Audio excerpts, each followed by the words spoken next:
Get ready to shatter every cinematic myth you have about Latin American gangs. Forget the romanticized movie image of noble gangsters upholding some kind of honor code to protect their neighborhoods from injustice. The story we are about to tell strips away all pretense of heroism, code, or honor, leaving only raw, primal violence elevated to a near-religious cult.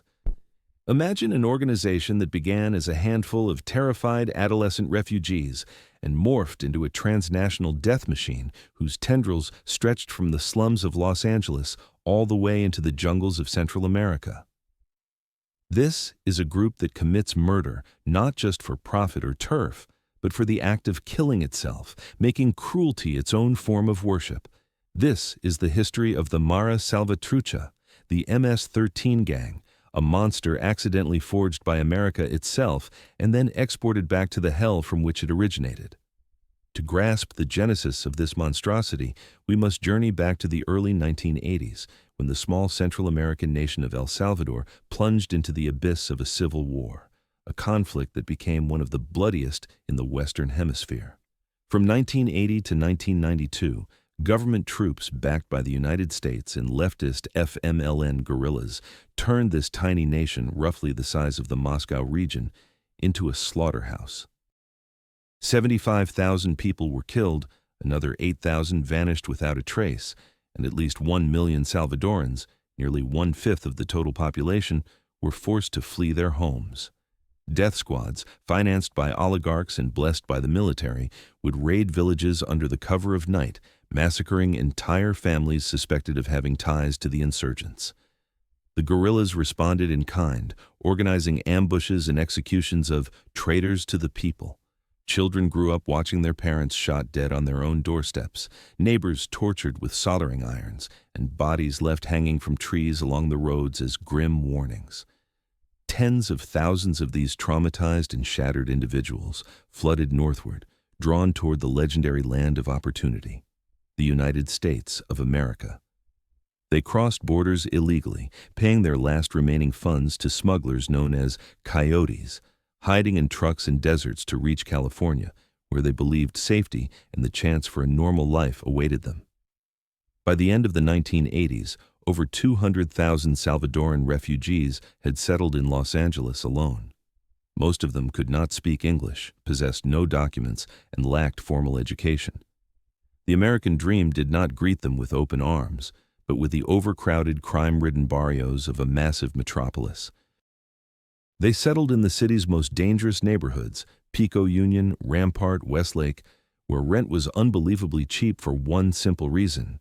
These areas were already controlled by Mexican and African American gangs for whom every street was a battlefield and every block a territory to be defended in blood.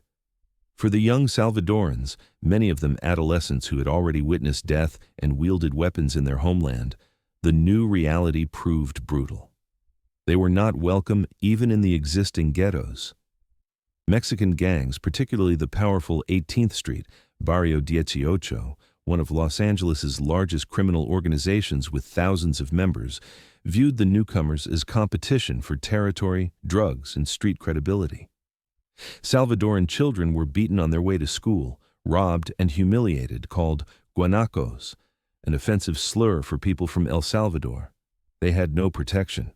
The police were uninterested in the problems of undocumented immigrants, and the parents, working 14 hours across 3 minimum wage jobs, simply lacked the time or strength to watch over their children.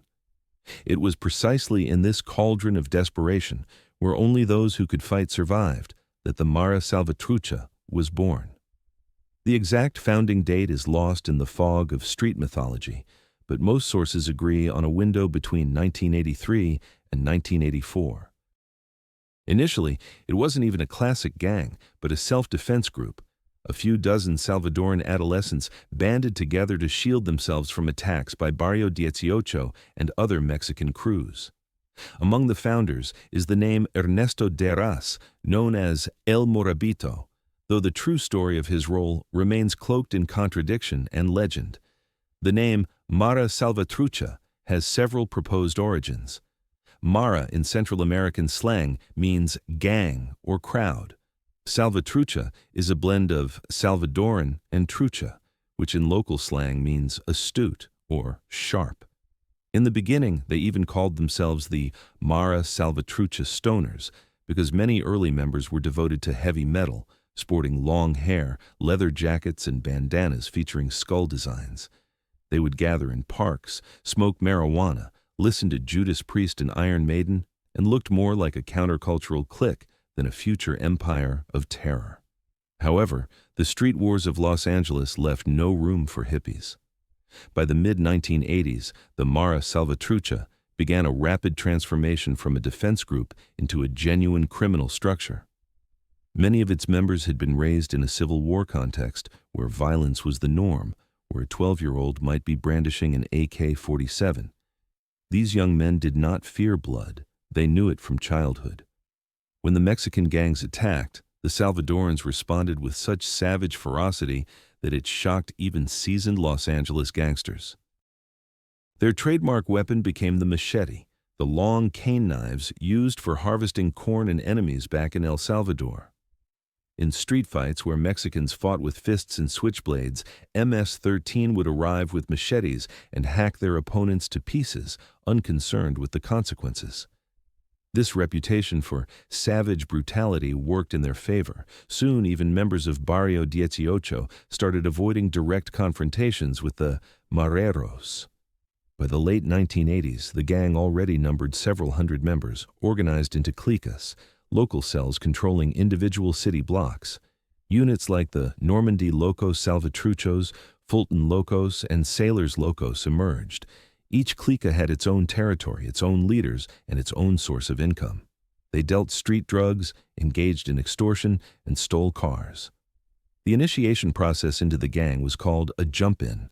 The newcomer was beaten by every member of the clique for 13 seconds.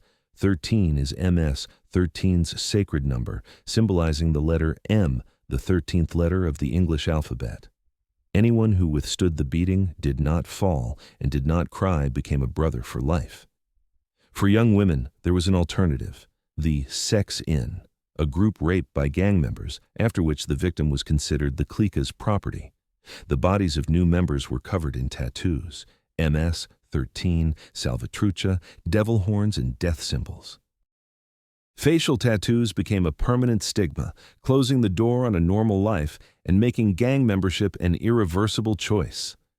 The gang's true metamorphosis, however, occurred right around the turn of the decade, as the romantic image of long-haired metalheads completely dissolved into blood. By the end of the 1980s, MS-13 definitively shed the mask of a countercultural youth group and became a machine of violence operating strictly by jungle law. The number 13 no longer signified just a letter of the alphabet, but membership in an organization where the sole currency was fear and the only authority was the capacity to kill without hesitation. Hair was cut short, leather jackets were replaced by baggy Chicano-style t-shirts and oversized jeans, and the machete transitioned from a symbol of self-defense to a pure instrument of terror. Events in 1989 marked a turning point in the confrontation between MS-13 and Barrio 18. The Pico Union neighborhood, situated west of downtown Los Angeles, became a battleground where gunshots echoed nightly and rival gang symbols, crossed out, appeared on walls. The Los Angeles Police Department, LAPD, recorded 83 homicides that year directly tied to the conflict between Salvadoran and Mexican groups in this small 6-square-kilometer area. That was more than in some active combat zones. Bodies were found in dumpsters, in the basements of abandoned buildings, and in parks where children played during the day. Many victims were mutilated beyond recognition, fingers severed, eyes gouged out, tongues ripped away. MS-13 demonstrated it had come not just to claim its space in the sun, but to sow such horror that merely mentioning their name forced adversaries to retreat. One of the most blatant cases was the murder of 17-year-old Miguel Angel Ramirez in February 1990. Ramirez was a member of Barrio 18, who controlled a crack cocaine sales point at the corner of Bonnie Bray and 6th Street. On the evening of February 23rd, a group of 5 members from the Normandy Locos Salvatruchos clique lured him into a trap by posing as drug buyers.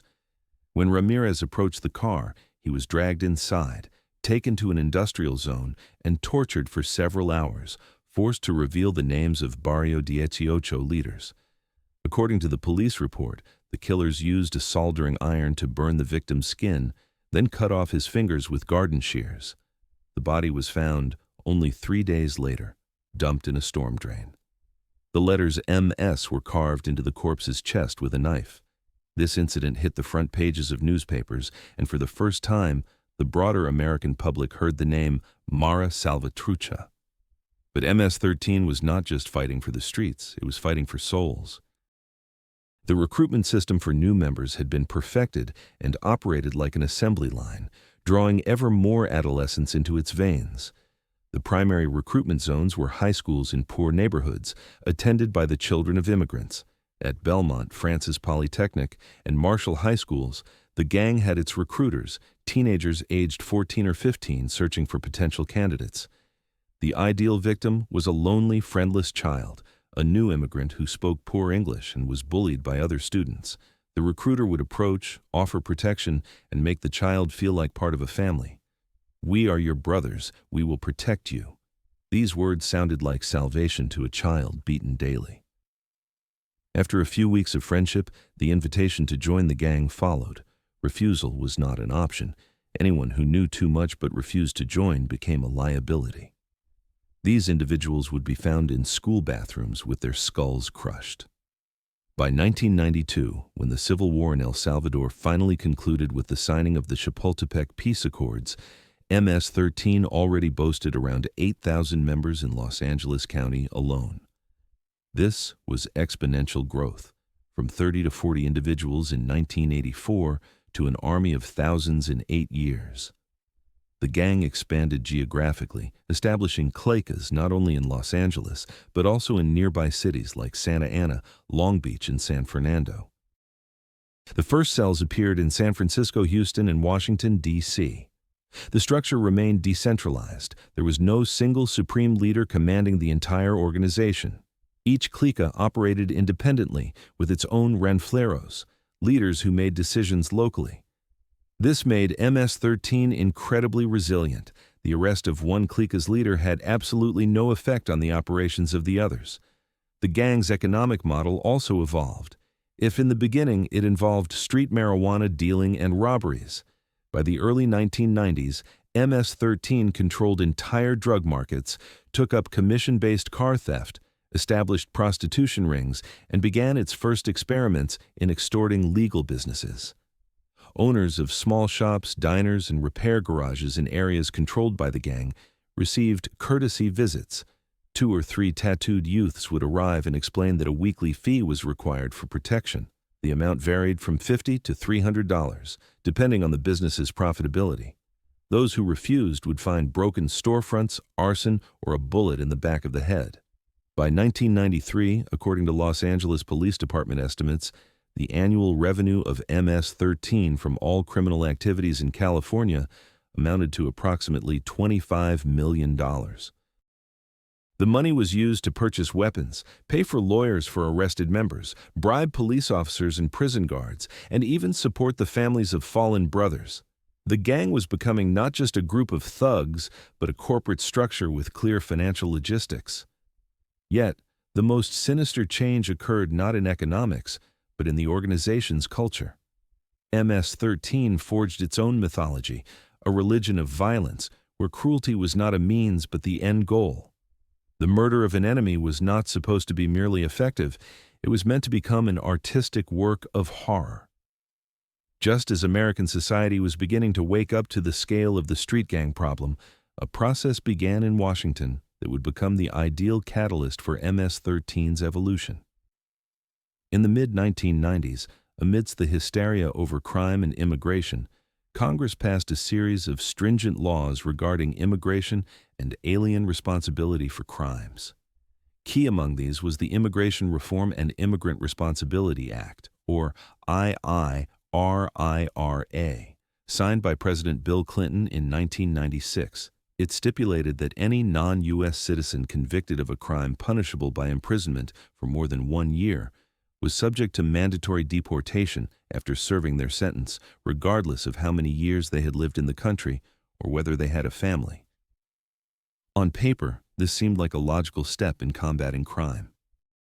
In practice, the United States began mass repatriating to Central America the very street soldiers of MS-13 that it had nurtured in the ghettos of Los Angeles. From 1998 to 2005, it is estimated that between 20 and 30,000 people with criminal records were deported to El Salvador alone, a significant portion of whom had direct ties to Mara Salvatrucha and Barrio 18. Official statistics from the Immigration and Naturalization Service showed annual increases in deportations by double-digit percentages. If in 1993 approximately 500 convicts were sent to El Salvador, by 2000 that figure surpassed 3,000 annually. The most cynical aspect of this story is that neither American nor Salvadoran authorities bothered to establish an effective mechanism to monitor those being dropped off in their home countries.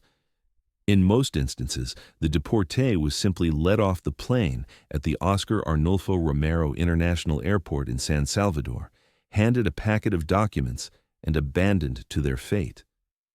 The Salvadoran police lacked a shared database with the United States and had no clear understanding of whom exactly was arriving: a petty thief, a murderer, a gang member, or a random victim of strict laws.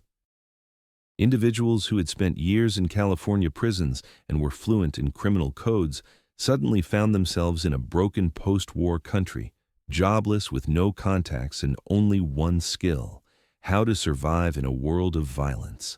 El Salvador in the late 1990s appeared to be fertile ground for anyone ready to use brute force.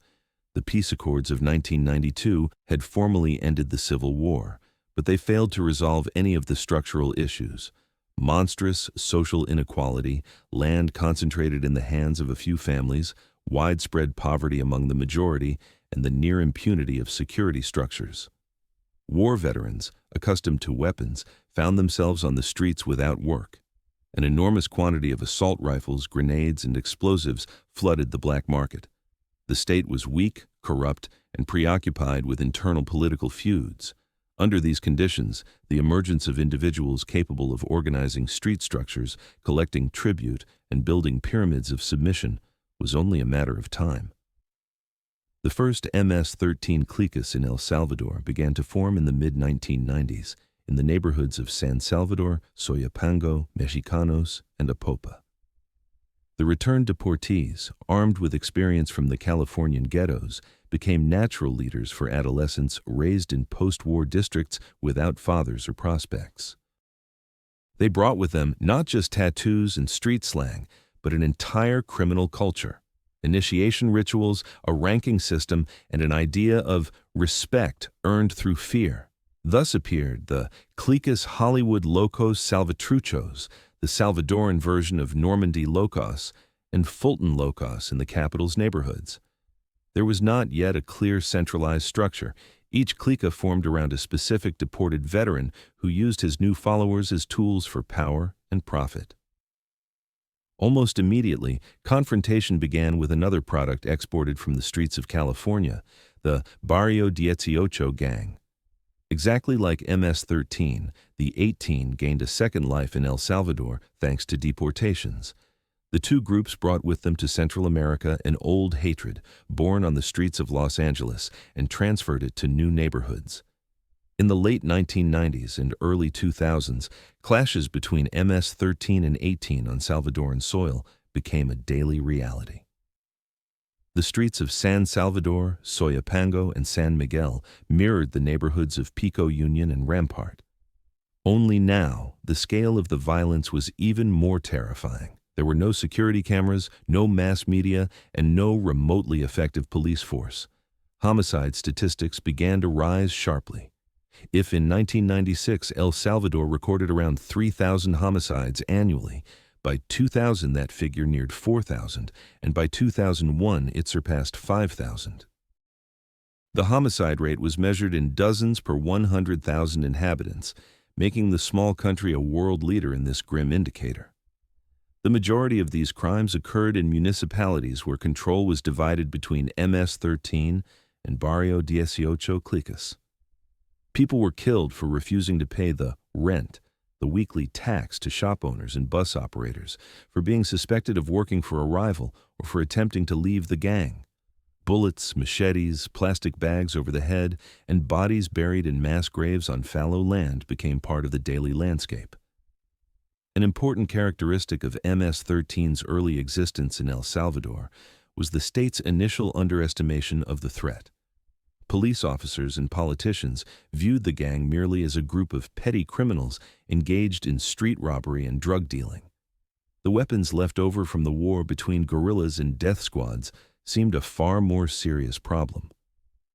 It was not until the late 1990s, when the first analytical reports detailing the Mara's structure, which documented ties to the United States, deportations, and total membership numbers began to appear, that authorities started to realize they were not dealing with a traditional street gang, but a transnational organization of a new kind. But by then, the monster had already taken root in 3 countries, the United States, El Salvador, and Honduras, and was preparing for the next stage of its evolution, where prisons would become its headquarters and entire neighborhoods, occupied territories living by the laws of Mara Salvatrucha. Having understood they were facing an enemy that did not merely rob and sell drugs, but systematically undermined the foundations of the state, the Salvadoran government declared war in 2003. On July 23, 2003, President Francisco Flores signed a decree introducing the mano dura, iron fist, policy. This was a response to the sharp increase in homicides, from 4,000 in 2000 to 6,500 in 2002. The new policy mandated automatic imprisonment for 3 to 5 years for any crime related to the Maras. Even wearing MS-13 or Barrio 18 tattoos was now considered an aggravating factor. Police received the right to conduct mass raids without warrants, and courts were given expedited procedures for trying gang members. In the first 6 months of the operation, over 21,000 people were arrested. At first glance, mano dura appeared effective. Gang presence on the streets decreased and homicides dropped for a period. But this was an illusion. Instead of defeating MS-13, the state created ideal conditions for it. Salvadoran prisons, Zamora, Chica, San Vicente, transformed into genuine clica headquarters. Searches might occur in the morning, but by evening, inmates were already coordinating crimes through smuggled cell phones and notes.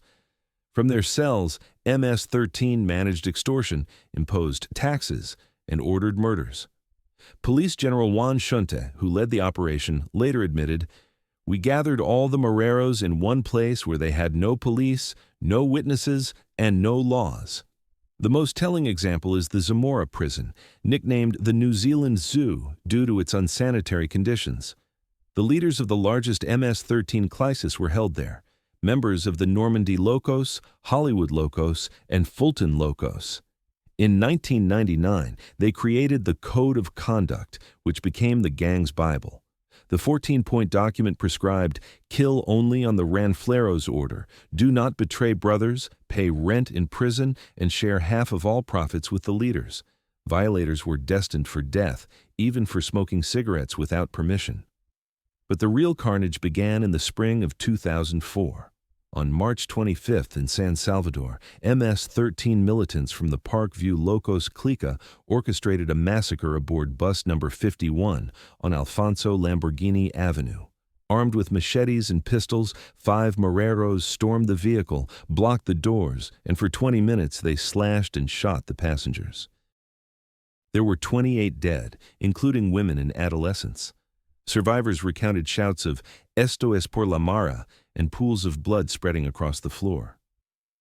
Later, on April 6th, in the same neighborhood, another MS-13 clica killed the bus driver, José Raúl Cortez, by dousing him in gasoline and setting him on fire alive for refusing to pay the rent.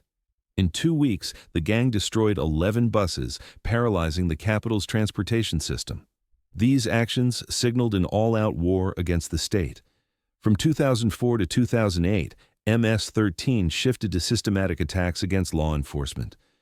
On July 23, 2004, in Soyapango, National Police Lieutenant Miguel Ángel Ramirez, the same whose name appeared on El Salvador's first death list, was killed.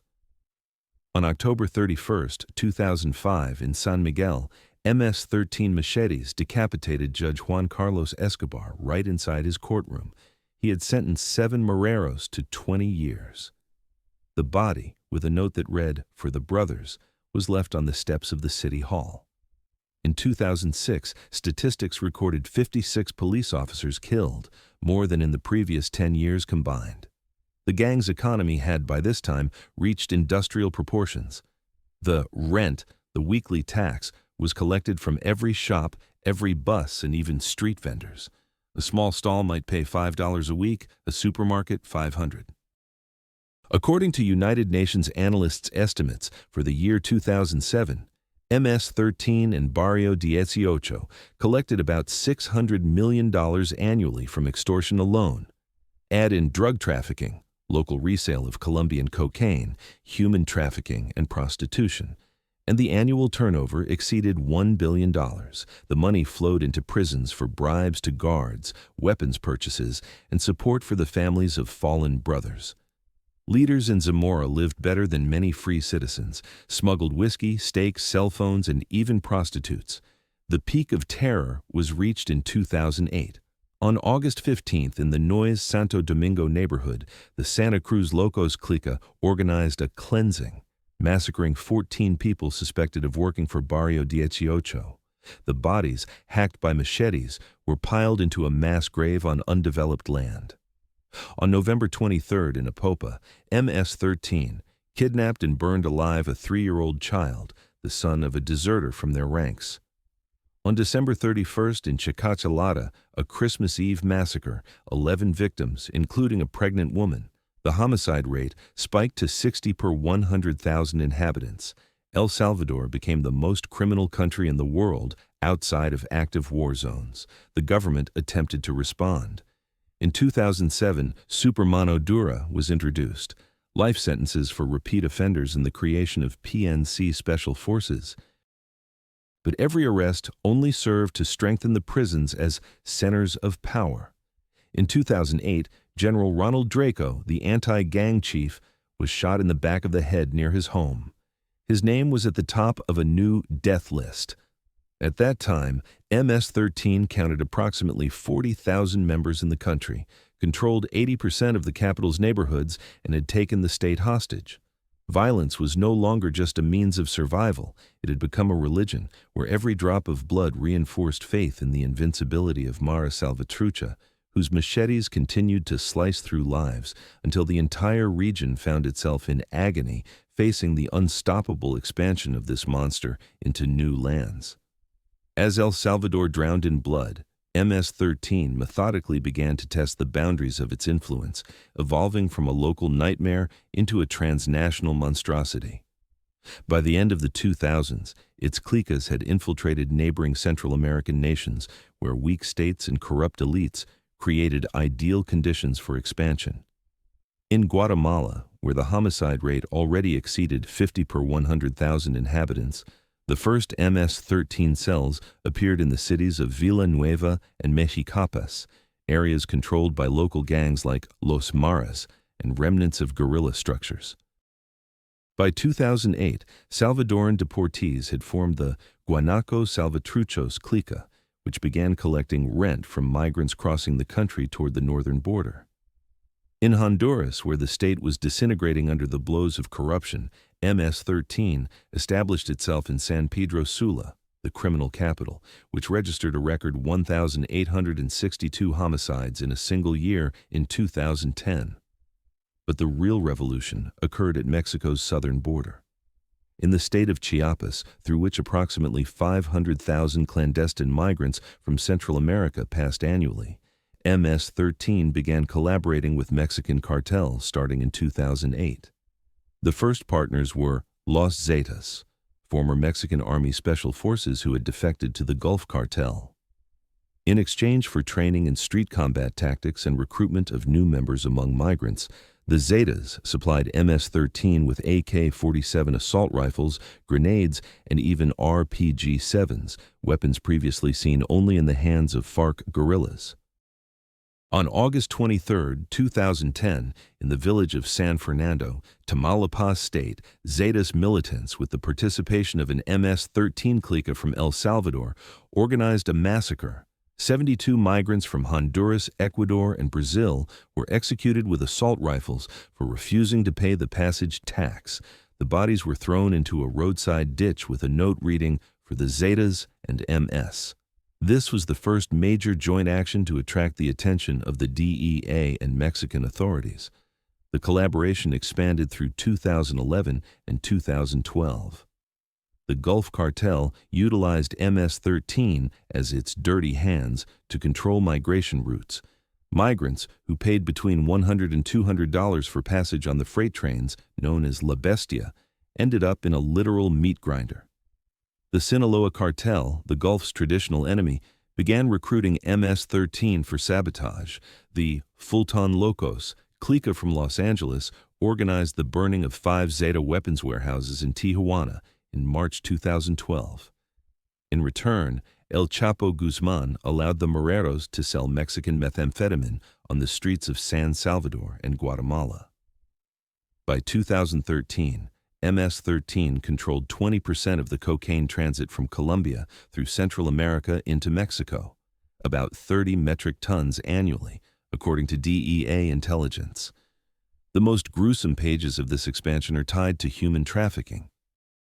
Every year, approximately 120,000 unaccompanied minor migrants cross the Mexican border. MS-13 established checkpoints on the routes in Tapachula, Tehuantepec, and Ixhuatán. Girls aged 9 to 15 were kidnapped for sexual slavery, the so-called puñas. According to the Mexican Attorney General's office in 2013, the Salvadoran clique Hollywood Locos held 277 girls in Acapulco brothels, earning $100 a day from each. Boys were forced to work as mules, drug couriers across the border. Those who refused met the fate of San Fernando. In October 2013, 166 bodies of tortured migrants, nails torn out, eyes gouged, limbs severed, were found in Tamaulipas. During the same period in El Salvador, authorities embarked on an unprecedented experiment. In March 2012, the Episcopal Commission, with the assistance of President Mauricio Funes, organized a truce between MS-13 and Barrio 18. Leaders of both gangs were transferred from the maximum security Zamora prison to less guarded facilities where they were permitted to meet with their subordinates. In exchange for ceasing hostilities with the police, the Moreros received unofficial guarantees of reduced raids. The result astonished everyone. From March to December 2012, homicides dropped by 41%, from 596 to 354 per month. Street graffiti was replaced by peace slogans and machetes were sheathed. Obama in Washington even allocated $4 million for rehabilitation programs. However, the truce proved to be a trap for the state. MS-13 used the pause to reorganize. From prison, they coordinated recruitment, expanded drug networks, and strengthened ties with Mexican cartels. The CJNG cartel, El Mencho, began supplying surveillance drones for police monitoring and fentanyl for the American market through cliques in Houston and Atlanta. In March 2013, a MS-13 courier was arrested in San Salvador carrying 7 kilograms of fentanyl, the first instance of such a shipment in the region. By April, the truce began to crack. Isolated murders escalated into a series of massacres. On July 25, 2013, in Soyapango, MS-13 decapitated 7 members of Barrio 18, leaving the heads on stakes with the inscription Tregua Terminada, truce over. Homicides shot up again. By December 2013, they reached 492 per month, compared to 260 at the truce's height. By 2014, MS-13 represented a hydra with heads in 8 countries. the United States, El Salvador, Guatemala, Honduras, Mexico, Belize, and even Canada and Italy. The membership reached 60 to 70,000 active members, plus 200,000 sympathizers. Revenue from extortion, drugs, human trafficking, and weapons surpassed $2 billion annually. The cliques operated autonomously, but obeyed common codes emanating from the Salvadoran prisons. The link with the Zeta, Gulf, and Sinaloa cartels transformed MS-13 from a street gang into a full-fledged actor in global drug trafficking. The organization, born in the ghettos of Los Angeles, was now dictating terms across 2 continents, and its machetes continued to slice through the lives of migrants and police officers, bringing the region closer to the point of no return, where the state would definitively yield its place to the reign of Mara Salvatrucha. The transnational web of MS-13 tightened definitively in 2014 as El Salvador reached the zenith of criminal apocalypse. The homicide rate soared to 166 per 100,000 inhabitants, higher than in any country outside of active military conflicts. The capital, San Salvador, once nicknamed the Valley of the Sycamores, became the Valley of Death, where the average life expectancy for a man in criminal neighborhoods did not exceed 27 years. Every day, 25 to 30 bodies were found, dismembered, decapitated with hearts torn out, left on altars to Santa Muerte, the Mexican saint of death, whom the Moreros adopted as their patroness. The March 2015 massacre in the municipality of La Libertad became a symbol of the gang's absolute domination.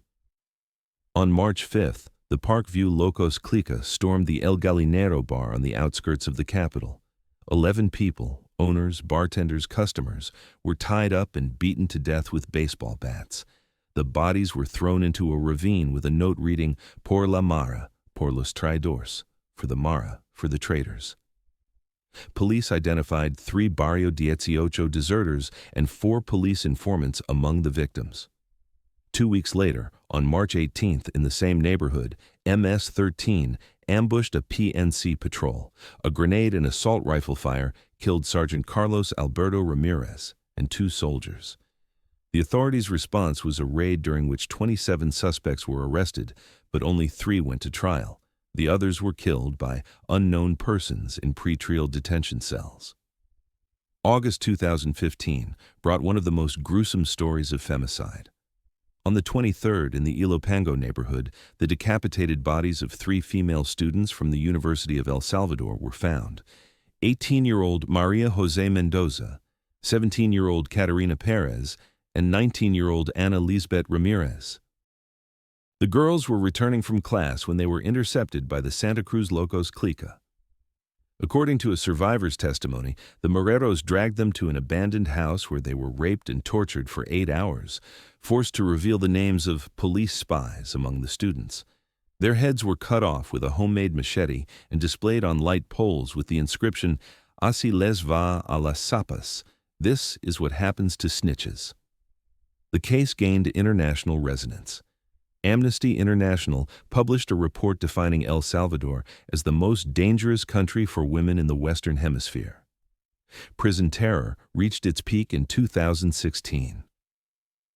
On February 16th, in the Quezaltepeque prison, where 450 MS-13 members were held, the largest prison massacre in the country's history occurred. During yard time, the leader of the Normandy Locos Clica, known as El Chucky, gave the order for a cleansing. 27 inmates, deserters and suspected informants for Barrio 18, were beaten to death with improvised weapons made from sharpened spoons and rebar. The bodies were partially burned in the cells, the remains thrown into a septic tank. The corrupted guards reported a fight between inmates.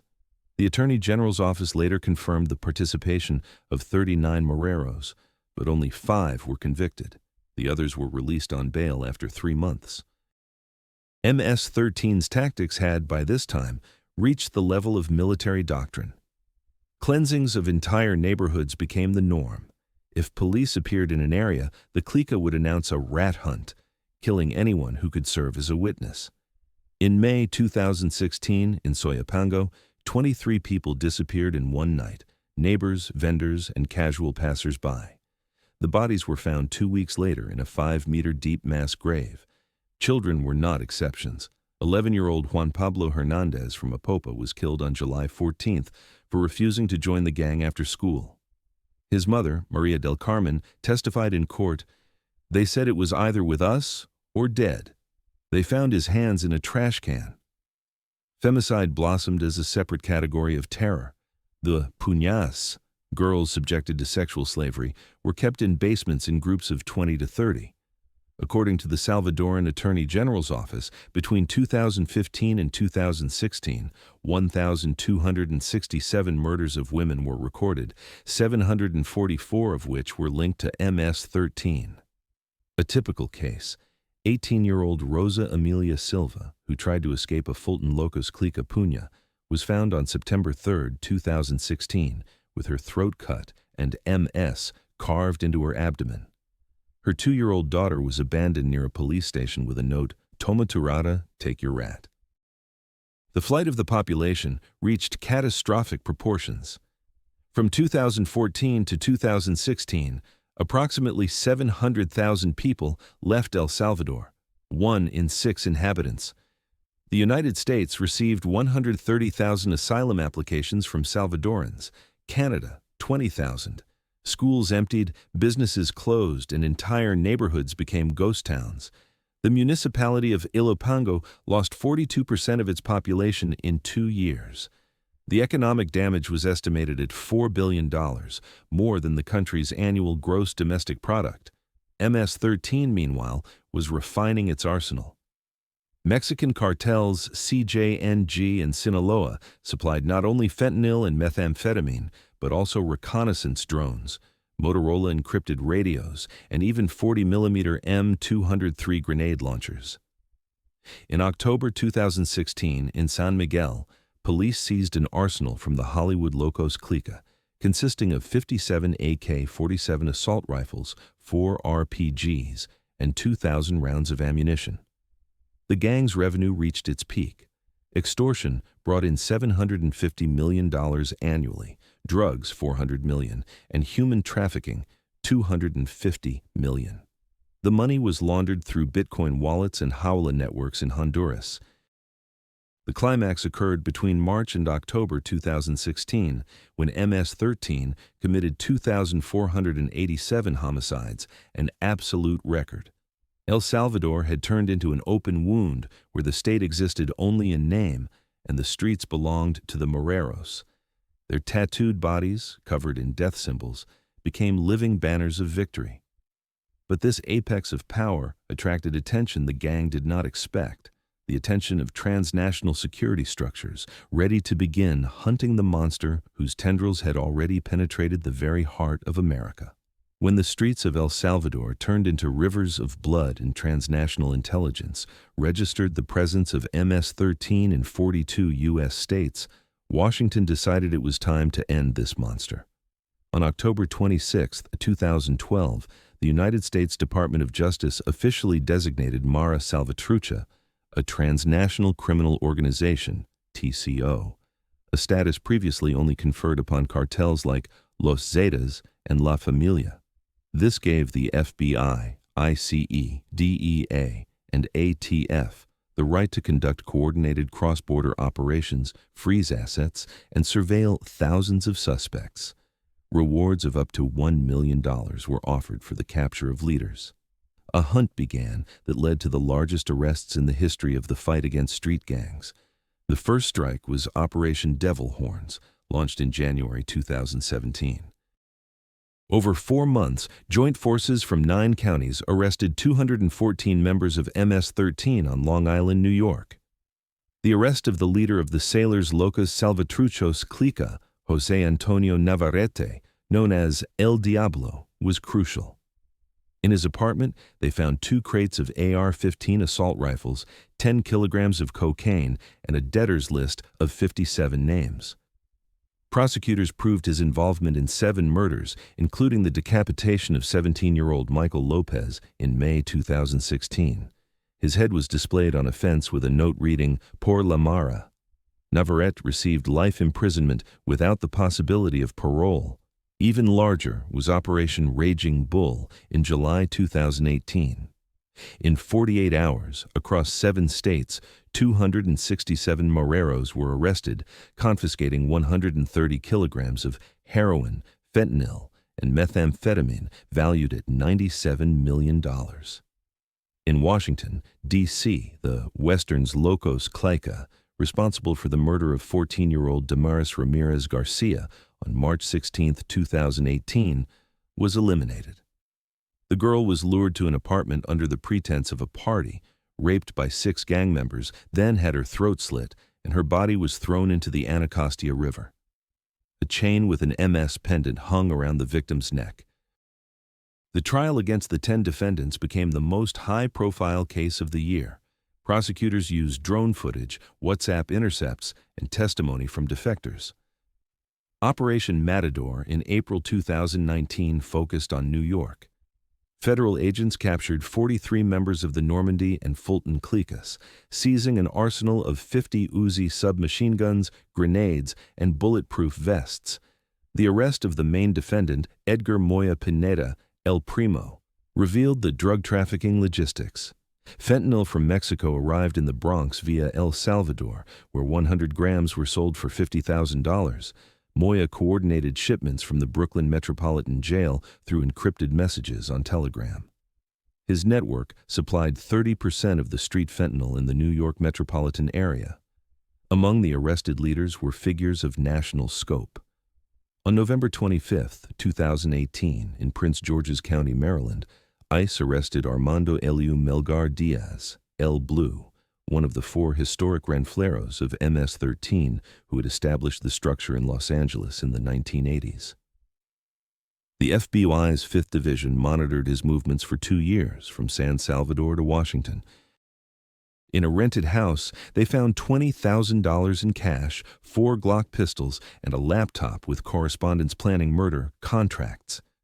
El Blue confessed his involvement in 19 deaths, including the execution of 4 adolescents in Brentwood, New York, in April 2017. The victims were beaten to death with baseball bats for refusing to join the gang. Even more symbolic was the arrest of Borromeo Enriquez, El Diablito de Hollywood, on January 23, 2019, in Los Angeles. This 50-year-old veteran led the Hollywood Locos Salvatruchos clica, responsible for the massacre at the La Cantina bar in 2015. 8 victims, including a retired bartender. Seized from Enriquez was a collection of 23 ceremonial machetes engraved with the names of the victims on the blades. During interrogation, he declared, "We are not just killing, we are leaving a message." Life imprisonment was handed down in October 2020. The Long Island case received particular attention. On September 4, 2016, in a park near New York, the bodies of 2 teenage girls were found, 13-year-old Nisa Mickens and 14-year-old Kailila Gonzalez. They were lured into the woods by members of the maritime Locos clica, raped, beaten with hammers, and their bodies dismembered with garden shears. Nisa's hands were stuffed into her mouth. Kailila's head was displayed on a stump. 5 Moreros received sentences ranging from 99 years to life imprisonment. The trial was broadcast by CNN. For the first time, the American public saw the scope of MS-13's horror on their own soil. The Brentwood, New York massacre. In the autumn of 2016 to winter of 2017, confirmed the threat. On October 4th, 4 adolescents aged 14 to 16 who had refused to join the Sailors clica were killed. The victims were beaten with rebar, their limbs severed, and their bodies scattered in Diamond Park. The subsequent murder, on November 20th, 17-year-old Justin Rodriguez, the son of a police informant, was decapitated in front of his mother. Operation Purgatory led to the arrest of 21 clica members. According to FBI estimates for the year 2019, about 10,000 MS-13 members were active in the United States, plus 30,000 associates, sympathizers, recruits, and subordinates. They controlled drug markets in Virginia, Maryland, New York, California, and Texas. They committed approximately 200 homicides, 1,000 rapes, and 4,000 robberies annually. Revenue was $150 million from drugs and $50 million from extortion. But the decentralized structure made the gang elusive. The arrest of one Ranflero did not stop the other cliques. The connection with the Sinaloa and CJNG cartels ensured the flow of weapons and drugs. Operations continued, but every arrest only underscored the point. The MS-13 Hydra was growing new heads, penetrating the digital age with new methods of warfare, where streets ceded ground to algorithms and darknet networks.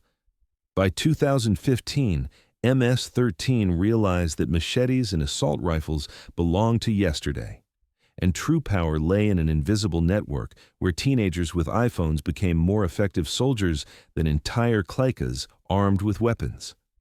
The transition to the digital age began quietly but rapidly.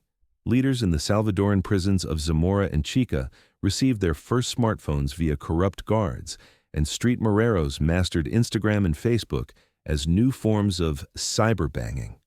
According to the National Gang Investigators Association, NGIC, from 2015 to 2018, the number of MS-13 posts on social networks grew tenfold, from 2,000 to 20,000 per month. The hashtags #MS13, #BlazingBilly, and #Mara Salvatrucha became territorial markers where recruitment operated 24 hours a day. The platforms became a battlefield. Facebook was used to coordinate murders.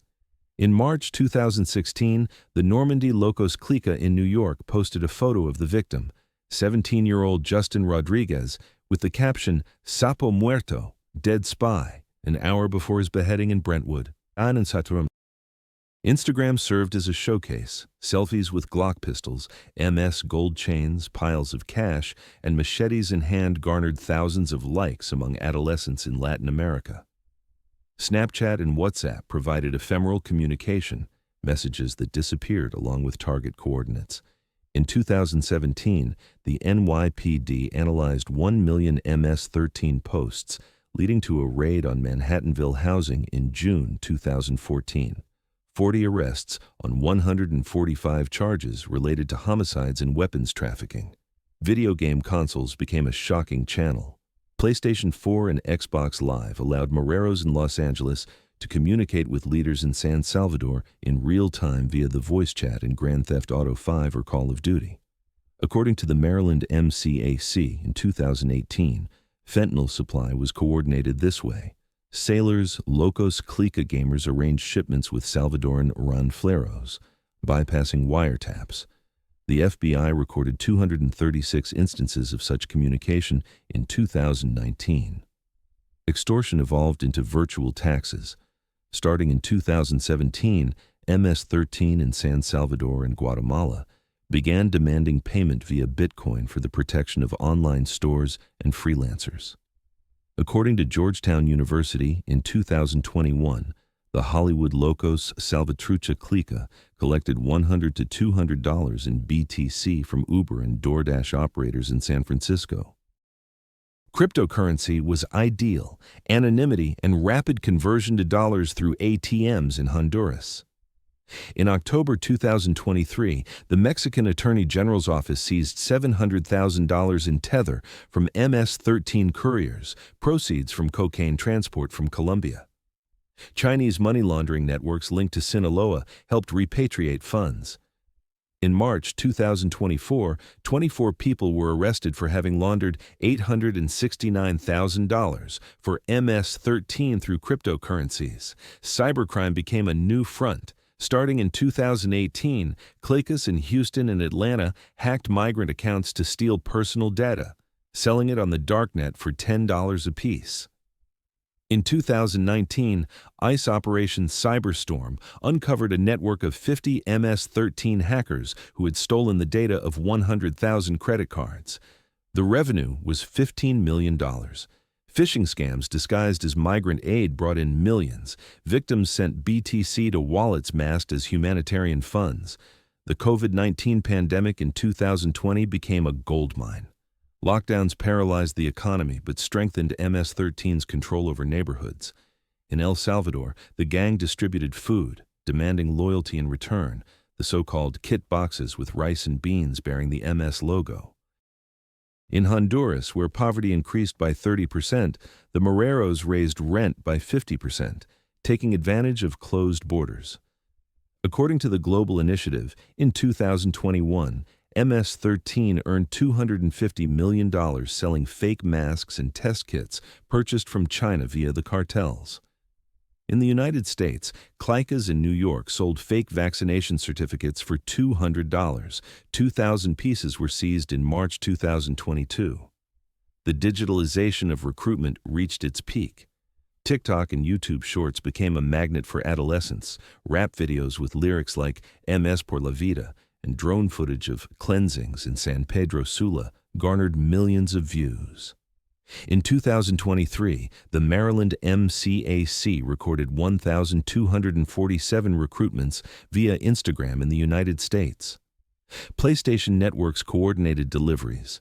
In April 2024, a group in Texas was arrested for negotiating 10 kilograms of fentanyl through Fortnite. By 2025, MS-13's revenue surpassed $1 billion.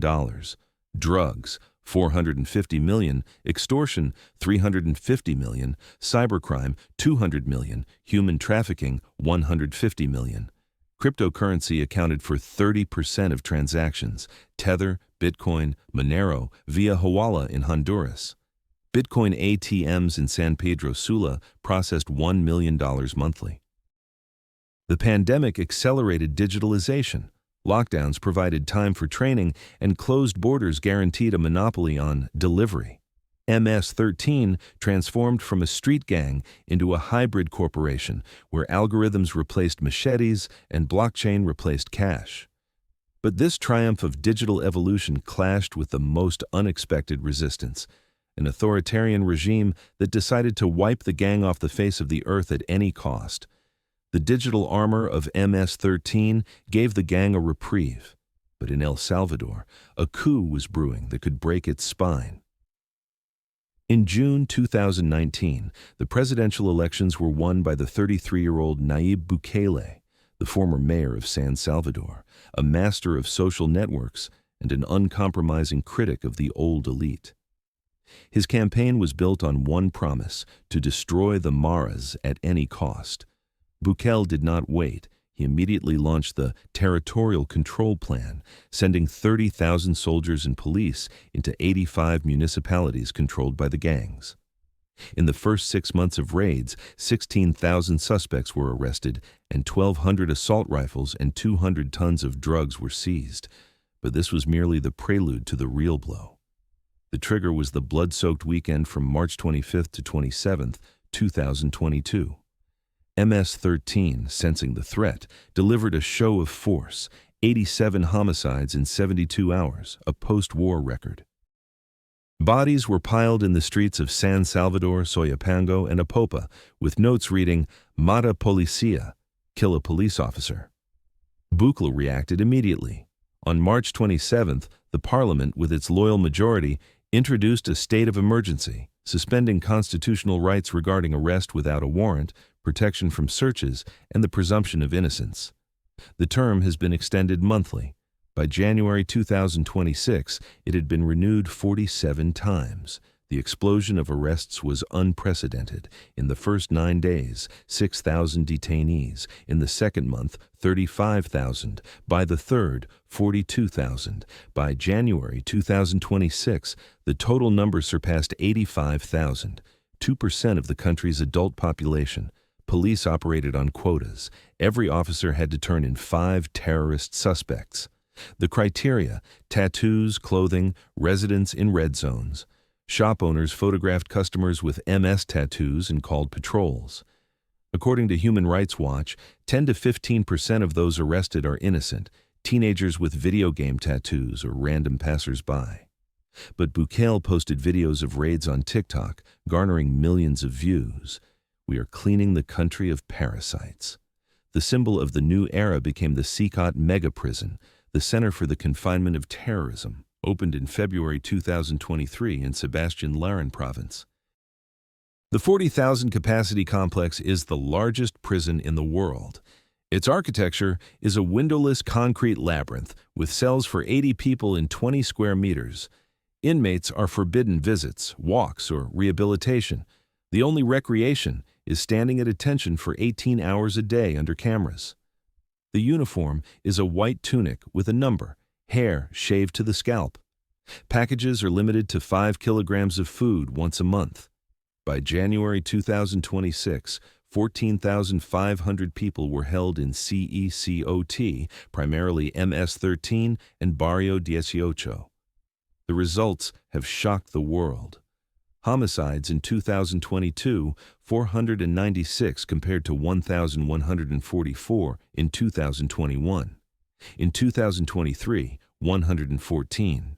2024, 92. 2025, 82, all solved.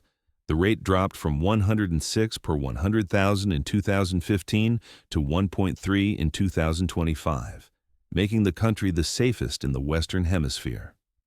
Tourism has increased by 300% and GDP by 5% annually. Bukele tweeted, "We did what 10 presidents could not, but the price has been exorbitant." By November 2025, Cristosal had documented 367 deaths in custody, 2,065 from March 2022 to April 2024, plus 256 in pretrial detention. Causes include dehydration, refusal of medical care, and torture. 17 survivors described beatings upon arrival, being forced to kneel on gravel for hours, and sexual abuse. Lawyers charged $7,000 for a cell transfer. Guards extorted $100 from families for a visit and $500 for food. Cristosal concluded, a machine of repression and profit. Arbitrary arrests became the norm. 16-year-old Jose Manuel Perez was arrested in April 2022 for a 3 tattoo on his hand, allegedly an MS symbol. He spent 9 months in Chicacalata, where he lost 20 kilograms due to malnutrition. He was released without trial. In Soyapango, Angelica Rivas, a mother of 6, was captured for living in a red zone. She was released after 7 months, having lost her job and home. Minors, 1,267, were arrested by 2,024. International organizations have systematically documented torture. Amnesty International, in a 2024 report, described hell cells, temperatures exceeding 104 degrees Fahrenheit, lack of ventilation, and insects. Human Rights Watch confirmed 153 deaths due to beatings and starvation. Bukele responded, "Criminals do not deserve rights." In January 2025, the United States deported 247 Moreros to CECOT under a $6 million agreement for 1 year of detention. By 2026, the state of emergency had been extended 50 times. Homicides, 74 in 1 year, all solved. The economy grew by 7% and tourism by 400%. But MS-13 is not destroyed. Leaders in CECOT coordinate through secret channels, and cliques in the United States and Mexico thrive. Bukele has created a prison state where security was purchased at the cost of the freedom of 85,000 people, and the price included the lives of innocents, disappearances, and torture in concrete cells where Moreros stand at attention, awaiting the unknown end of this war where the state has become as merciless as the enemy it sought to destroy. By January 2026, Bukele's regime had transformed El Salvador into a strange hybrid reality, a country with tourist buses on the streets of San Salvador and overcrowded concrete cells where 85,000 people live without hope of freedom. The homicide rate dropped to a record low of 74 for the entirety of 2025, all solved with the guilty sent to CECOT. Tourists photograph the empty neighborhoods of Soyapango, where Moreros once hid, and the GDP has grown by 7% due to the influx of investment. But MS-13 has not disappeared. It has mutated. Leaders in the mega-prison coordinate through secret channels. microchips in teeth, notes in prison mail, and relatives on the outside. The cliques within El Salvador have gone completely underground, but their network remains intact outside the country, where the gang continues to live fully. In the United States, according to the FBI's latest estimates from December 2025, approximately 10,000 MS-13 members are active, plus 30,000 associates, sympathizers, recruits, and subordinates. They control drug markets in 80% of the neighborhoods across Washington, Virginia, Maryland, New York, Los Angeles, and Houston. In 2025, the Sailors Locos Salvatruchos clique in New York committed 112 homicides, ranging from decapitations in the Bronx to shootings in Queens. In Los Angeles, Normandy Locos supplies 50% of the street fentanyl, receiving the merchandise from CJNG via Tijuana. Arrests continue. Operation Titan in October 2025 resulted in the capture of 247 Moreros in California with 90 kilograms of heroin. Guatemala remains a hotspot. MS-13 counts 8,000 members there, controlling the migrant corridors of Villanueva and Escuintla. In 2024, they organized a massacre in Altamira, 37 migrants killed for refusing to pay the $100 tax. Honduras, where the gang competes with Barrio 18, registers 4,000 members in San Pedro Sula and Tegucigalpa. In March 2025, the Guanaco Locos clique hijacked a bus in La Ceiba, killing 22 passengers and taking hostages for a ransom of $500,000. Mexico is a key hub. In Chiapas and Veracruz, MS-13 collaborates with Sinaloa and CJNG, ensuring the transit of 100 tons of cocaine annually. In Belize, in 2025, 47 Moreros were arrested for human trafficking. 800 migrants annually pass through their checkpoints.